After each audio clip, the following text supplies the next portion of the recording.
Assalamualaikum warahmatullahi wabarakatuh. Di video ini kami dari kelompok 1 akan menjelaskan perihal masa kejayaan Islam dan Islam modern. Kalian penasaran gak sih? Akal ini masa sejarah dan masa kejayaan dari agama kita sendiri?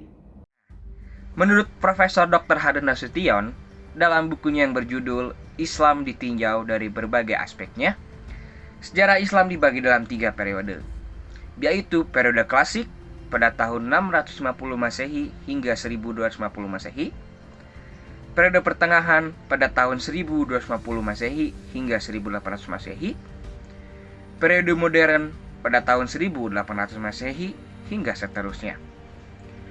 Pada periode klasik ini terbagi dalam 2 fase, yaitu fase ekspansi, integrasi, dan puncak kemajuan pada tahun 650 Masehi hingga 1000 Masehi.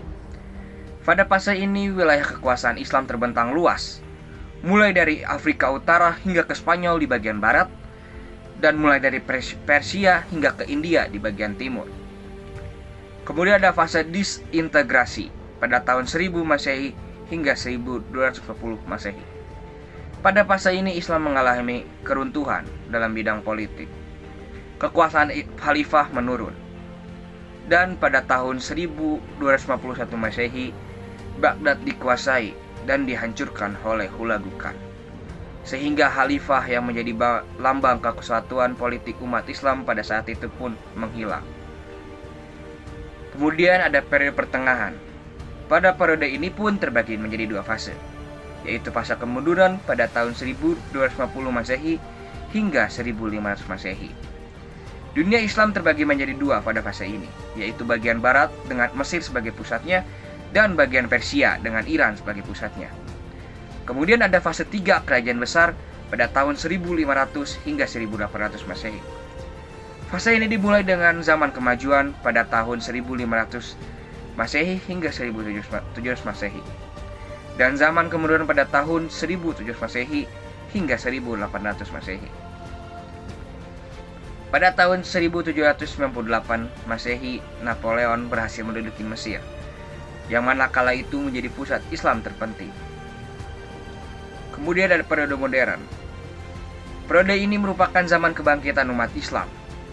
Dengan jatuhnya Mesir ke tangan barat, mengisapkan dunia Islam akan kelemahannya, dan menyadarkan umat Islam bahwa di barat telah timbul peradaban baru yang tinggi.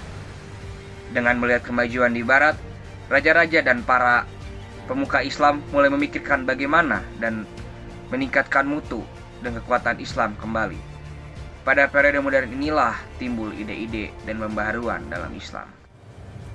Masa kejayaan Islam atau yang dapat disebut dengan Islamic Golden Age ini terjadi pada periode klasik, yaitu pada periode ini terdapat 2 kerajaan besar, yaitu Kerajaan Umayyah dan Kerajaan Abbasiyah, atau yang bisa kita sebut dengan Daulah Umayyah dan Daulah Abbasiyah. Perkembangan Islam pada masa Bani Umayyah ini ditandai dengan meluasnya wilayah kekuasaan Islam dan berdirinya bangunan-bangunan yang digunakan sebagai pusat dakwah. Tidak hanya itu, perkembangan lainnya yaitu adalah pada bidang ilmu pengetahuan, arsitektur, militer, dan ekonomi. Dinasti Umayyah didirikan oleh Muawiyah bin Abu Sufyan pada periode Damaskus Bani Umayyah. Bani Umayyah memerintah pada periode 611 sampai 750 Masehi, sebelum digulingkan dan kemudian didirikan kembali di Cordoba di Spanyol pada periode 711 sampai 1492 Masehi. Bani Umayyah berhasil memperluas daerah kekuasaan hingga ke Spanyol saat diperintah oleh Walid bin Abdul Malik. Spanyol pun mengalami islamisasi dan menjadi salah satu pusat penyebaran agama Islam dan pusat pemerintahan Bani Umayyah. Beberapa contoh perkembangan Islam saat itu adalah penemuan dalam bidang kedokteran oleh Abu Al-Qasim Al-Zahwari, berdirinya Masjid Damaskus yang dirancang oleh Abu Ubaidah bin Jarrah, dan kota Kairawan yang dirancang oleh Uqbah bin Nafi. Beberapa peninggalan Islam di masa Bani Umayyah misalnya adalah Istana Al-Hamra, Masjid Cordoba, dan Rumah Sakit Al-Nur.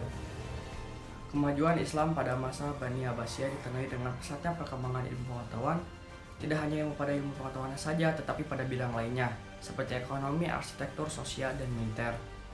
Islam pada Bani Abbasiyah mengalami puncak kejayaannya pada masa Khalifah Harun ar-Rasyid, di mana berbagai tunjangan fasilitas bagi masyarakat tersedia.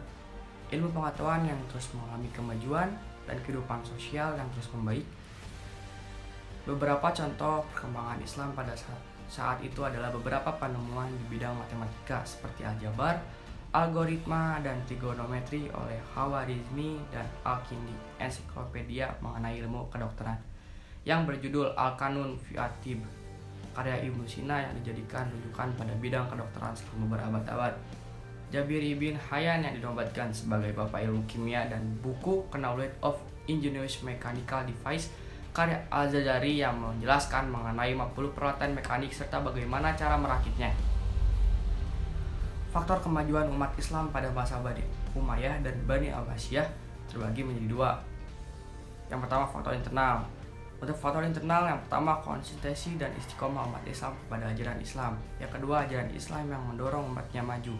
Yang ketiga, Islam sebagai rahmat seluruh Islam. Yang keempat, Islam sebagai agama dakwah sekaligus keseimbangan dalam menggapai kehidupan duniawi dan ukhrawi. Faktor eksternal.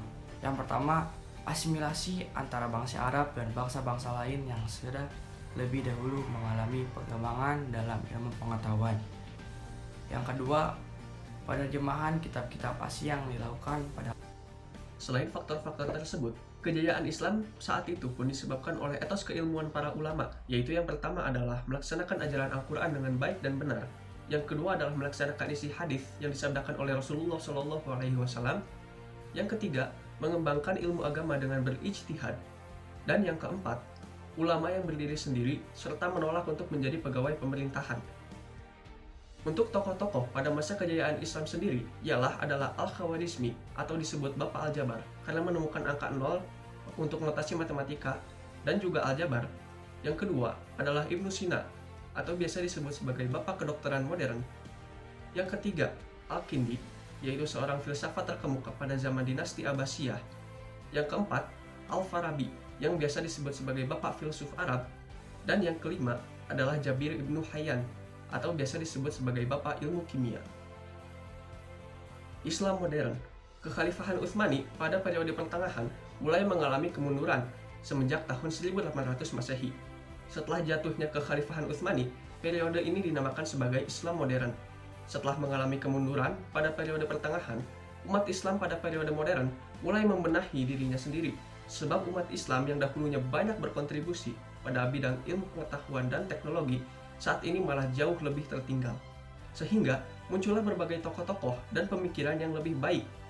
Misalnya dari tokoh-tokoh Islam sebagai berikut: ulama Zakir Naik, filsuf terkemuka Syah Waliullah, penyair dan filsuf Sir Muhammad Iqbal, dan beberapa tokoh olahraga muslim terkenal lainnya seperti Paul Pogba, Mohamed Salah, dan masih banyak tokoh-tokoh lainnya juga.